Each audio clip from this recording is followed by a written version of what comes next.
Media members, the coaches, and student athletes, please silence your cell phones. Also, a reminder, recording press conference video is prohibited. Please provide your name and media affiliation each time you ask a question during the press conference. We'll have 2 mic runners. Please wait for the microphone to reach you before asking a question. Now joining us are members of the Coastal Carolina Chanticleers, head coach Kevin Schnall, and student athletes Riley Eichhoff, Walker Mitchell, and Colby Thorndike. Gentlemen, congratulations on advancing to the championship series. Coach, we'll start with an opening statement from you. As a leader, I think all great leaders are people that others want to emulate, and Dan McDonald is that guy, or is one of those guys for me.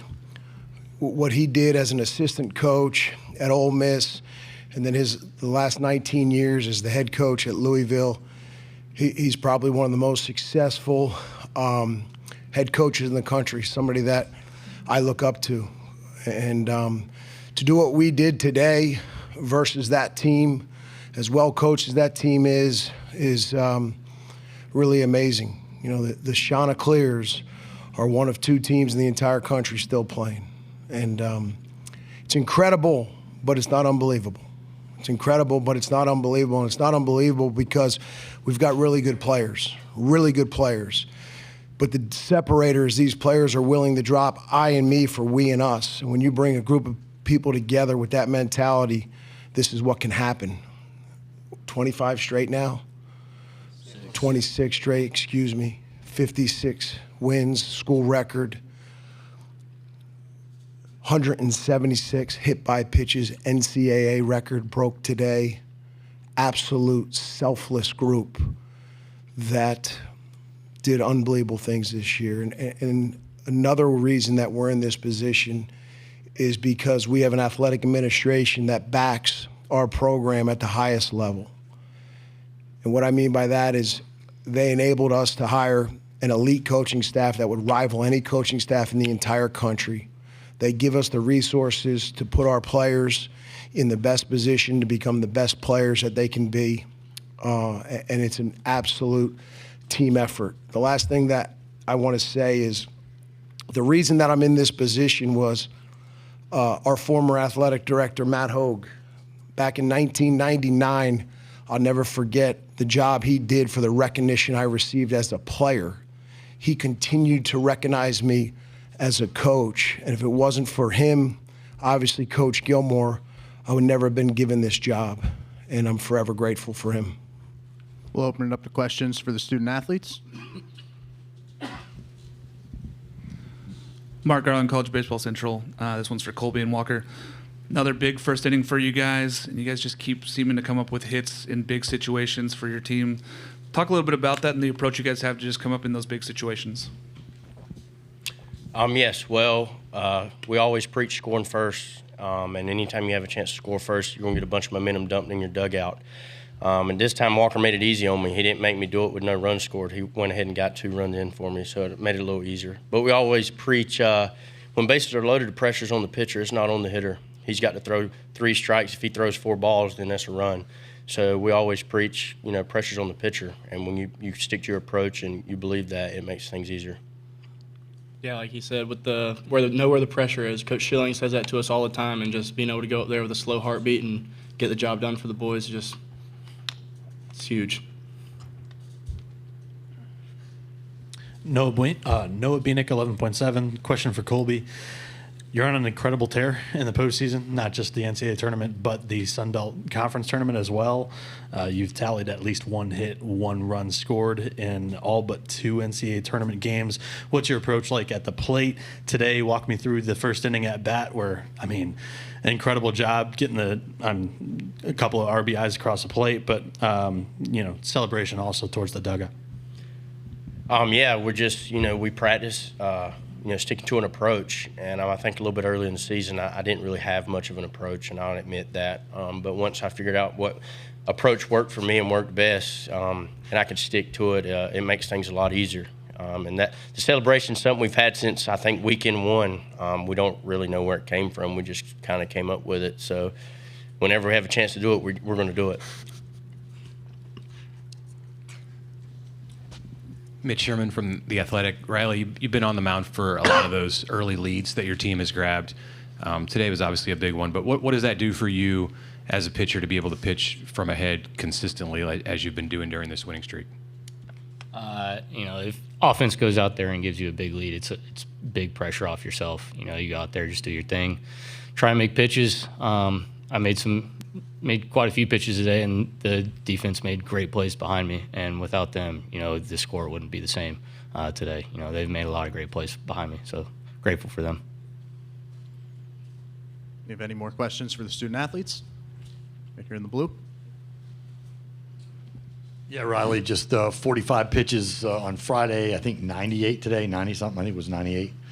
Were you running out of gas a bit in that sixth inning? And, how did you try to get through that? I wouldn't say that I was running out of gas. I mean, obviously, every pitcher gets a little tired as the game goes on. But, I just lost some feel, then tried to get it back. But, Louisville, they got a bunch of good hitters, and, they made some good swings. So, all I could do is focus on myself, try and make pitches. And, they made good swings on good pitches. Props to them. A bunch of good hitters with them. We'll take one more for the student athletes. Nick Hathcote, College Baseball Insiders. Riley, what was working so well today, obviously against such a great offensive hitting team like Louisville? Off speed was, helping me out a lot. I was able to keep them off balance, get weak contact, and let the defense make plays behind me. Whenever I don't have to do too much and the defense just takes care of business behind me, it makes my job a lot easier. Riley, Walker, Colby, we appreciate your time, and we'll see you guys on Saturday. Thank you. Thank you. Some sweat. Yeah, I don't know where it came from.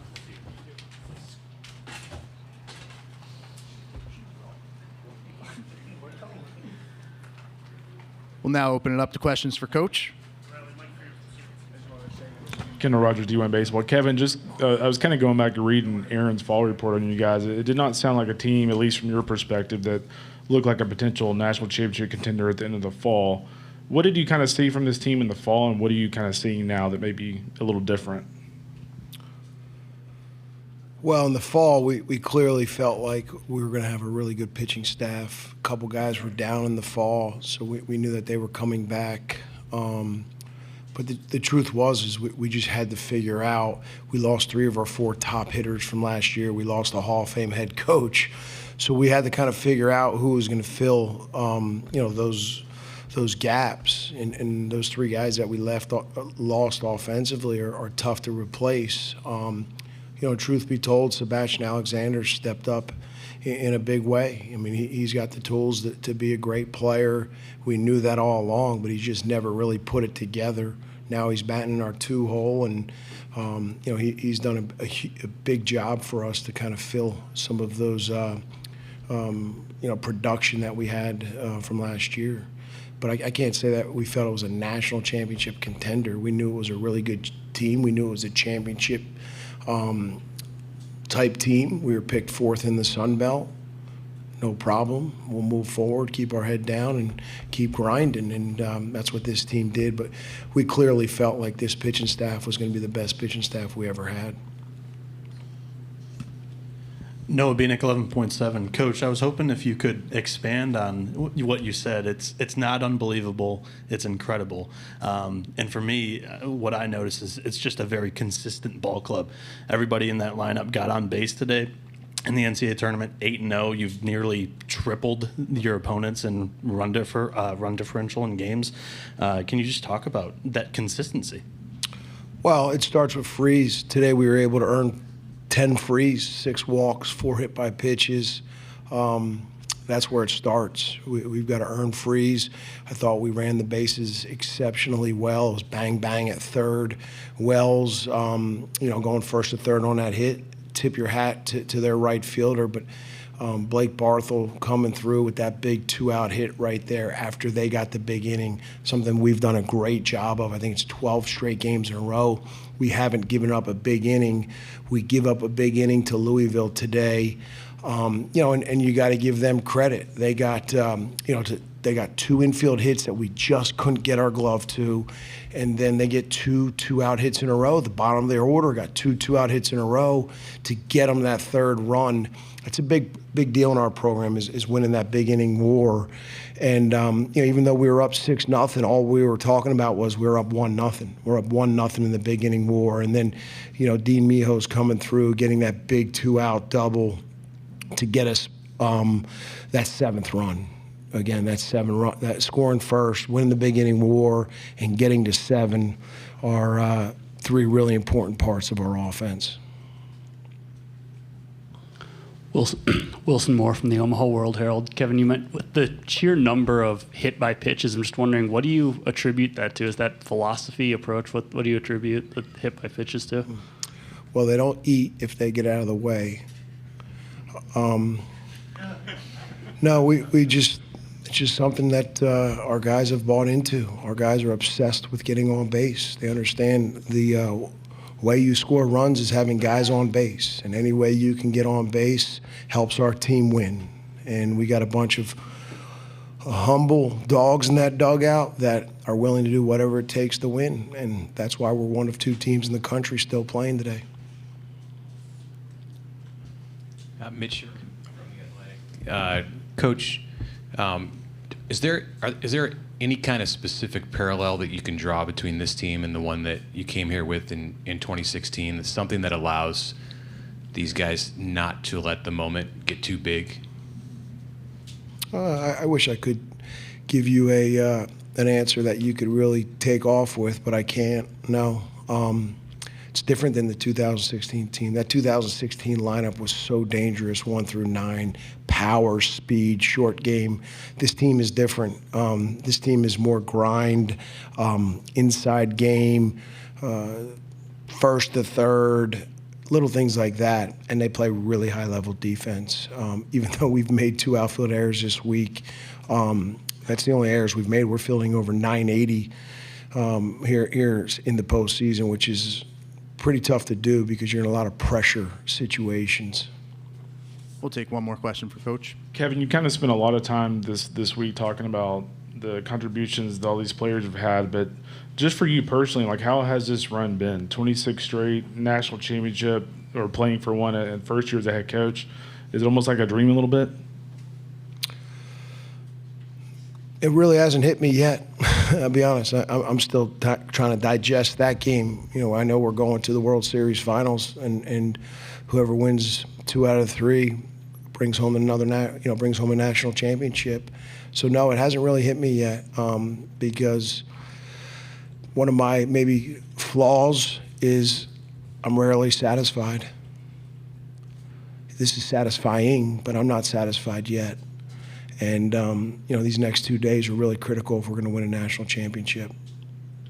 That'll conclude our press conference. Coach, we appreciate your time. Thank you. Hammond Communications will post a recording of this press conference in the NCAA Digital Media Hub at ncaa.veritone.com. Transcripts are provided